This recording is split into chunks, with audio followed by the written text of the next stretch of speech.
오늘 예수는 나의 피난편이다 하는 제목으로 여러분에게 말씀을 드립니다. 이 말씀은, 오늘 이 성경 본문의 말씀은 성경 가운데서도 아마 두 번째 가라고 하면 서러울 만큼 난해한 성경 말씀입니다. 또 이것을 이렇게 어떻게 예수는 피난편이라는 이런 제목으로 이것을 설교하고 이렇게 엮어내기가 결코 쉬운 본문도 또한 아닙니다. 그러나 결코 어렵지도 않고 결코 하나님의 성령이 우리와 함께 하시고 거룩한 진리의 영으로 감화하심을 입은 자들에게는 어려운 것이 아닐 것입니다. 또 성령의 이 시간도 감동함을 입는 복된 믿음의 사람들에게는 이 말씀이 귀에, 그 영에, 그 심령에 꿀과 같이 깨달음으로 넘치게 될 것을 저는 확신하면서 오늘 이 말씀을 여러분에게 드리고자 합니다. 모세가 하나님의 화를 보고 자기의 생각을 접었습니다. 그리고는 이제 그 자기의 주인 장인어른이죠, 미디안 제사장의 역할까지 했습니다. 그분이. 그러니까 영적인 사람입니다. 신령한 거룩한 영적인 사람이 아니라 세상의 영적인 사람입니다. 점치는 자, 더러운 귀신 들린 점쟁이들이 신령한 자이기는 하나 더러운 귀신에 신령한 것이지 거룩한 영에 신령한 것은 아니듯이 이 미디안 제사장이었고 또 모세의 장인이었던, 그래도 이 장인을 떠나감에 있어서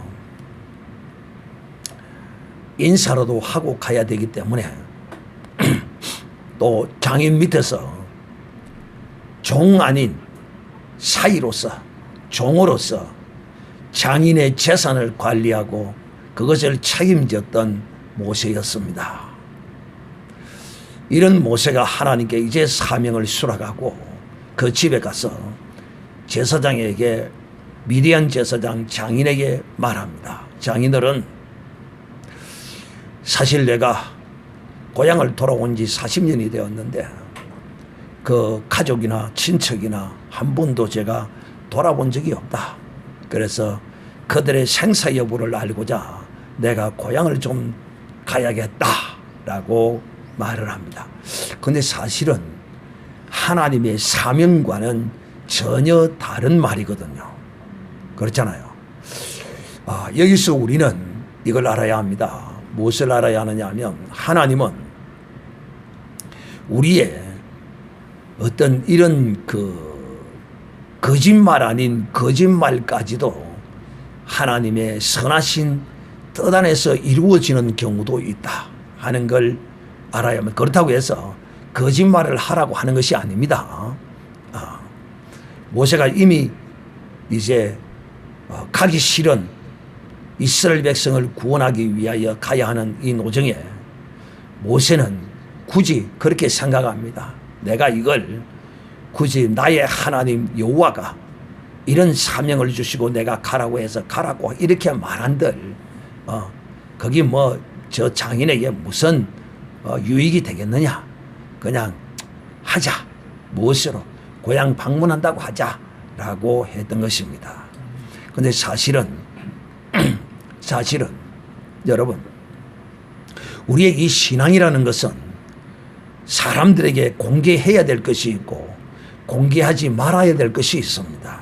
즉 하나님과 나와의 1대1의 거룩한 이 신앙의 어떠함은 사실상 가족에게도 어느 누구에게도 말하지 않고 내 독단으로 해야 합니다. 그러나 다른 어떤 것들은 독단으로 하면 안 됩니다. 오직 하나님과의 거룩한 1대1의 관계, 이 사명은 모세가 그 장인에게 바르게 말하지 않아도 큰 문제도 없고 장인에게 손해볼 것도 없고 아무것도 없습니다. 왜? 양은 종들 시켜서 또 키우면 되고 뭐 얼마든지 뭐 아무 문제 없어요. 자, 우리의 인생은 또 다 만나면 또 헤어지는 거고 그런 것입니다. 그래서 모세가 이제 장인에게 허락을 받고 이제 고민에 빠졌습니다. 허락은 받았는데 막상 또 가려고 하니까 마음이 흔들립니다. 그래서 하나님이 또다시 모세를 찾아옵니다. 그리고 모세에게 뭐라고 이제 말씀을 하고 있느냐 하면 19절을 보면 하나님께서 모세에게 이르시되 애굽으로 돌아가서 돌아가라. 왜 이때 하나님은 모세에게 모세가 알던 애굽 왕 바로가 죽었다는 소식을 전해주느냐 하면 그 이유가 뭐냐면 모세가 나를 잡으려고 죽이려고 했던 그 왕이 지금도 살아있는지 어떻게 있는지 모세는 전혀 모릅니다. 깜깜무소식입니다. 그리고 모세는 거기에 대한 두려움을 약간 가지고 있었어요. 그래서 하나님이 그 두려움의 마지막 모세의 두려움의 근원을 이미 다 죽어 있었어요. 그런데 그 소식을 모세에게 알리는 것입니다. 너를 죽이려고 하던 그 바로는 죽었다. 이 소식을 전하면서 가라고 합니다.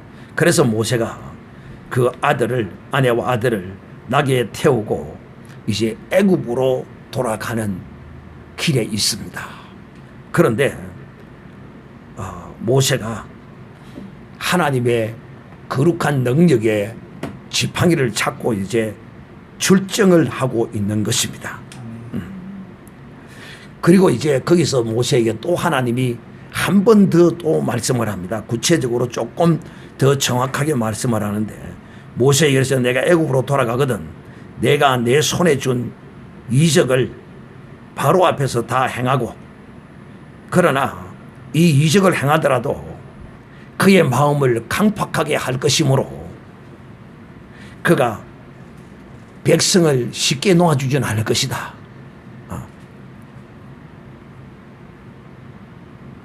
그러므로 너는 그렇게 쉽게 놓아주지 않을 때에 바로에게 이르기를 이렇게 말하라. 나의 하나님 이스라엘의 하나님 여호와가 이스라엘은 하나님의 아들이요 하나님의 장자라. 이렇게 말하라. 그러면서 하나님이 하나님의 아들을 놓아서 하나님을 섬기게 하라고 했다. 그렇게 말해도 바로가 놓지 않을 것이다. 그러면 그때는 네가 이렇게 말하라.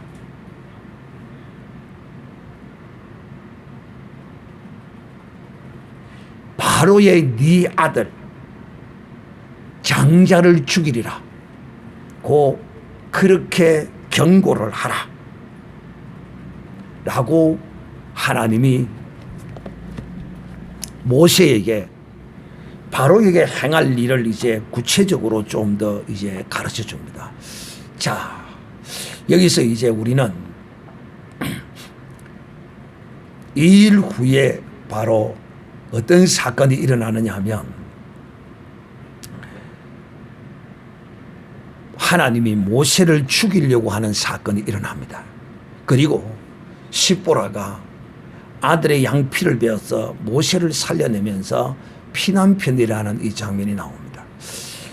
자, 저도 처음 이 장면을 볼 때는 이것이 이해가 되지를 않았어요. 왜? 뜬금없는 내용이에요. 어디까지? 여호와가 길에서 숙소에서 모세를 만나서 그를 죽이려고 하는 이 내용과 앞에 애굽에 가서 바로에게 장자가 죽을 것이라 라고 한 이 내용들이 연결이 안 되는 것 같아요. 그리고 많은 성경 해석가들이 이것을 연결시키지를 못합니다. 그래서 이것을 성경의 난제 중에 난제라라고 이렇게 말하고 있는 것이죠. 이 연결이 결코 쉽지는 않아요. 그러나 결코 또 어렵지도 않아요.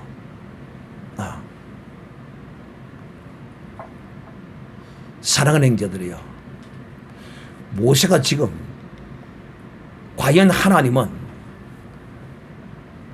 모세에게 사명을 주시고 그 사명을 수행하기 위하여 길을 떠나는 모세를 하나님은 과연 죽이려고 하셨는가? 하나님은 죽이려고 하신 것이 아니었다.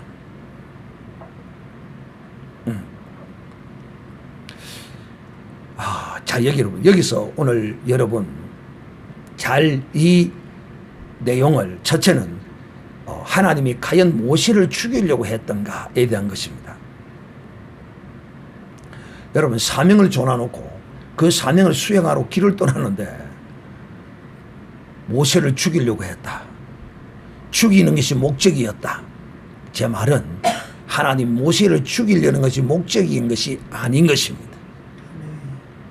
죽이려는 것이 목적이 아니고 죽이려고 하는 이것을 통하여 하나님이 이루시고자 하는 뜻이 있는 것입니다. 우리 하나님이 하시는 일은 참 청량하기가 쉽지 않아요. 어려워요. 자, 혹 이런 일이 있습니다. 여러분은 성경을 통하여서 이런 것들을 많이 보게 되는데, 하나님은 아내를 벌 주거나 남편을 벌을 줄 때 이렇게 벌을 주기도 합니다. 아내가 잘못했는데 남편을 데리고 가버리는 경우가 있습니다. 또 아내가 잘못했는데 남편을 데리고 가버리는 경우가 있어요. 이것이 하나님이 독특한 벌 주는 방식입니다. 저도 제 주위에 어떤 한 분이 계시는데, 그 한 분과 잘 지내는 분이 하는 말이, 이분이 아내를 잃어버리고, 그것도 아내가, 참 제가 탁정인이라서 그 이름을 거론하기는 참 그렇지만은, 그 어떤 정합니다만 목사님인데, 그 아내가 두 번을 의료사고로 죽었습니다. 두 번을 의료사고. 첫째 한 번은 갑상선에서 수술을 잘못해가지고 성한 것을 떼내버렸어요. 얼마나 억울합니까? 그것도 그 병원이 친척에게도 소개를 받아서 잘 수술한다고 해서 갔는데 그런 일이 벌어진 거예요. 그래서 고통을 병원에서 입원을 하가 고통하다가 그 다음 주에는 또 의료 실수로, 두 번째도 의료 실수로 또 죽었어요. 그 목사님의 부인이었어요. 너무 마음이 아파. 그런데 그것을 보고 있는, 잘 아는, 그 목사님을 잘 아는 어떤 후배 목사가 하는 이야기가 그거예요. 저 목사님은 하나님 앞에 이런 문제가 있는 목사다. 그래서 하나님이 그 사랑하는 그 아내를 통하여 이 목사를 징계하고 하나님이 깨우친다라고 말하더라고. 이뿐만이 아니라 또 이 목사님이 자녀가 셋이 있는데 그 자녀 셋이 다 이혼을 했어. 이게 쉬운 일이 아니거든. 그래서 우리의 눈으로 볼 때는 이 뭔가가 목사님이 문제가 있는 듯한 것이 보이지만 정확하게 증거도 없고 뭐도 없으니 참 말하기가 참 그래요. 그러나 제가 여러분이 하고자 하는 이야기는 뭐냐면, 하나님이 벌을 줄 때는 당사자를 벌을 주기도 하지만은 또 당사자가 아닌 그 사람이 사랑하는 자를 벌을 주는 것이 또 하나님의 방식이기도 하더라는 것입니다. 제가 오늘 왜 이 말을 여러분에게 하느냐면, 하나님이 왜 이 모세를 죽이려고 했던가 하는 이야기입니다. 이것은 다름이 아니에요. 하나님의 언약의 약속의 말씀 때문이었어요. 어떤 하나님의 말씀 때문이었느냐 하면 이 할례입니다.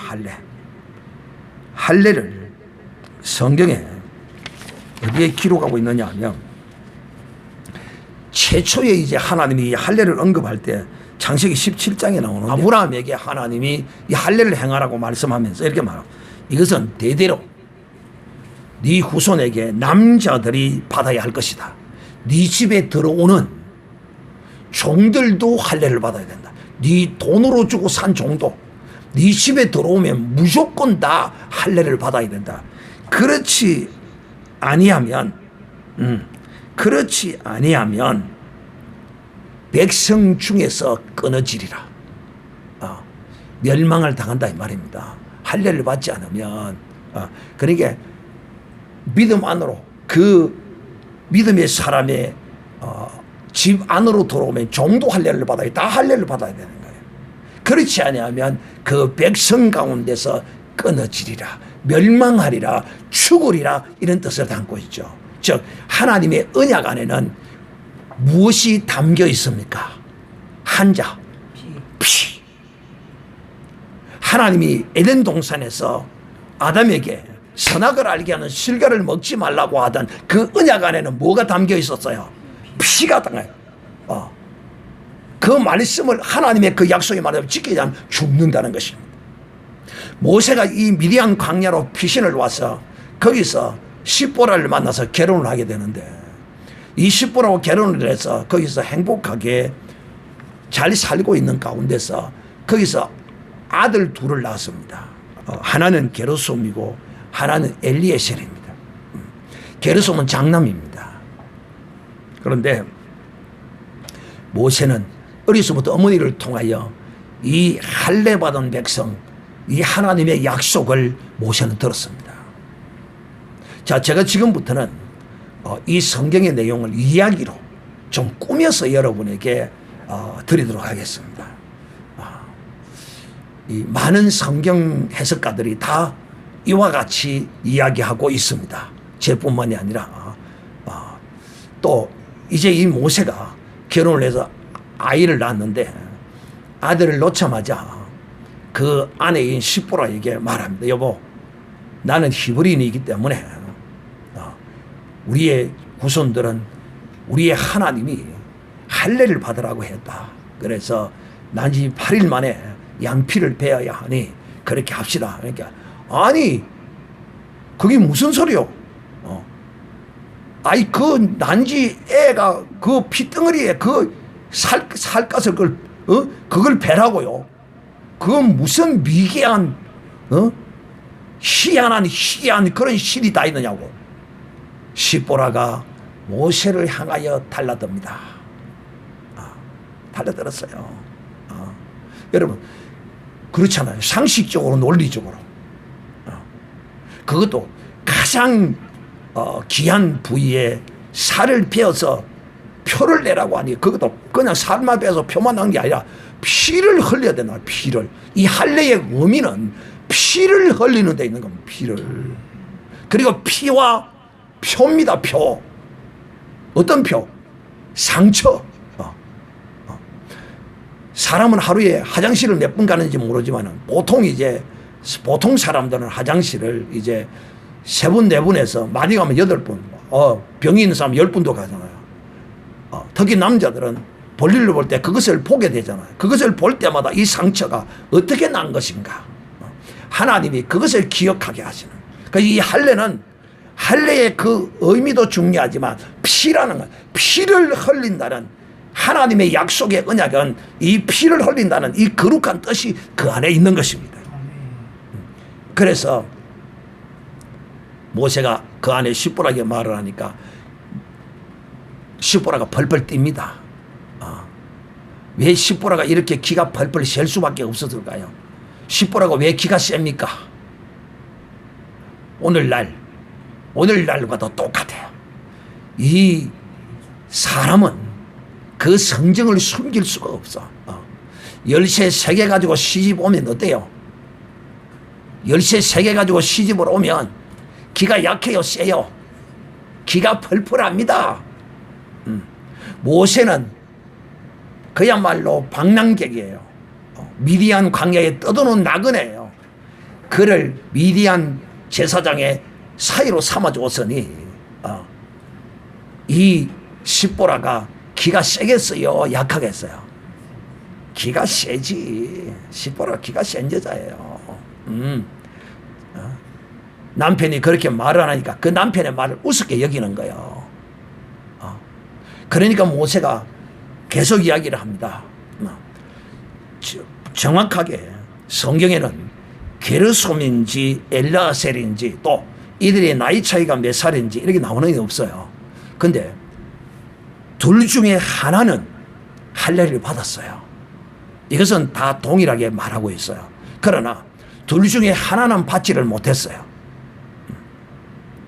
그리고 모세가 늘 그 아내에게 이야기합니다. 우리는 히브리인이므로 이 씨도 히브리인의 피를 받았으므로 반드시 이 할례를 행해야 된다. 당신 그거 알고 있어야 된다. 언젠가는 이 할례 받지 않는 데 대해서, 이 피를 흘리지 않는 데 대해서 당신이 후회할 날이 올 것이다. 하고 모세가 그 아내에게 이 할례의 중요성과 하나님이 내 집에 들어오는 모든 자에게 종으로 산 자도 할례를 받으라고 했다. 그런데 하나님께서 주신 이 아들을 할례 받지 않아서 되겠느냐. 모세가 그 아내에게 귀에 못이 않도록 이야기했습니다. 그러니까 이 십보라가 할 수 없어서 아들 둘 중에 하나는 할례를 받고 하나는 그냥 내버려 두었습니다. 이 남편의 말을 거역한, 남편이 그렇게 신신당부하고 부탁했던 이 할례를 누가, 십보라가 듣지 않았습니다. 그런데 이제 사건이 터지게 되는 겁니다. 하나님 분명히 말씀했죠. 이 언약의 약속의 말씀을 지키지 않으면 이스라엘 자손 가운데서 끊어지리라. 그 민족 가운데서 끊어지리라. 약속을 분명히 하셨거든요. 그런데 하나님은 그 약속을 언제 하나님이 지키느냐. 자, 이때 지킵니다. 이제 사실상 이 모세가 이스라엘 백성을 구원하기 위하여 출정하는 여정 가운데 이제 애굽 땅에 들어가기 전에, 적진에 이르기 전에 하나님이 행할 것이 하나 남아 있었어요. 바로 이것이었어요. 이 구속사의 거룩한 하나님의 뜻을 드러내시기 위하여 하나님은 이렇게 지금 어느 때 모세에게 들어가기 전에, 어디에 애굽 땅에 들어가서 이 하나님의 역사를 시작하기 전에 모세의 가정에, 모세의 이 혈통에 하나님의 그 거룩함을 할례로서 온전케 하기를 하나님이 기뻐하신 것입니다. 자, 나중에 이제 거기 들어가면 이스라엘 백성들은 구원해 내지만은 이스라엘 백성들을 보내지 않음으로써 애굽의 장자들이 죽어야 되는 역사가 일어납니다. 이 애굽의 장자가 죽는 것도 결국은 무엇입니까? 어린 양의 피를 바르지 아니한 것으로 애굽의 장자들이 죽어나갈 것입니다. 그러므로 하나님은 미리 이 모세의 가정에 거룩하지 못한 남아있는 그 부분을 하나님은 거룩하게 하시기 위하여 이 할례를 받지 않은 아들, 게르솜인지 엘레아셀인지 누구는 모르지만 하나를 하나님이 이곳에서 피를 흘려서, 즉 애굽 땅에서 바로의 아들들을 어린 양의 피를 바르지 못함으로 그들을 싸그리 죽이실 하나님이 이 모세의 아들 둘 중에 하나를 할례를 행하여서 피를 흘리지 않으면 그 약속을 어긴 하나님이 모세를 치려고 하나님이 했던 것입니다. 그때 이 십보라가 하나님이 모세를 죽이려고 모세가 발부둥을 치는 것입니다. 어떤 형태로 하나님이 질병으로 했던지 무엇을 했던지 잘 모르겠는데 하나님이 죽이시려고 모세의 어떤 힘을 하나님이 가했던 것입니다. 그런데 십보라가 그걸 딱 보는 순간에 생각이 난 겁니다. 뭐가? 지금 하나님의 일을 하기 위하여 떠나는 이 모세를 이렇게 하나님이 자기의 하나님이 일을 죽이려고 하는 데는 내가 남편의 말을 거역해서 아들을 할례 받지 않았기 때문에 이런 일이 있을 것이라고 이 십보라가 영감이 직감이 십보라를 치고 돌아온 것입니다. 그래서 남편이 발부둥 치는 그 모습을 보고 숨이 너무 깔리고 하는 그 극한 상황에서 이 아들이 난지 8일만이 아니라 상당히 좀 컸을 수도 있고, 그죠? 컸을 수도 있고, 10살짜리일 수도 있고, 20살짜리일 수도 있어요. 그런데 남편이 죽어가는 그 가운데서 이 십보라는 그냥 있을 수 없습니다. 그래서 그 자기의 사랑하는 아들 둘 중에 할례를 받지 않은 그 아들 하나의 바지를 내리고 그 양피를 잡아가지고 돌칼로 그냥 찢어버립니다. 그냥 여러분이 비명이 작은 아이도 아니고 비명이 울려 퍼질 거 아니에요.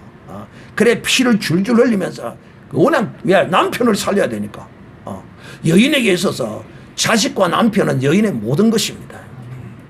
비록 이 십보라가 40년을 살았으니까 십보라가 나이가 적어도 한 60은 안 됐겠어요. 대략, 그죠? 나이가 들수록 남편에 대한 더 애틋함이 이제 귀함을 느끼는 건 사람도 있어요. 아마 그랬던 것 같아. 남편이 죽으면 큰일이다 싶으니까 바로 그냥 양피를 딱 빼가지고 남편 앞에 그걸 딱 보입니다. 남편한테 보였다는 것은 곧 영적으로 누구에게 이 피를 보인 것이 되는 것입니까? 하나님께 보인 것이 된 것입니다.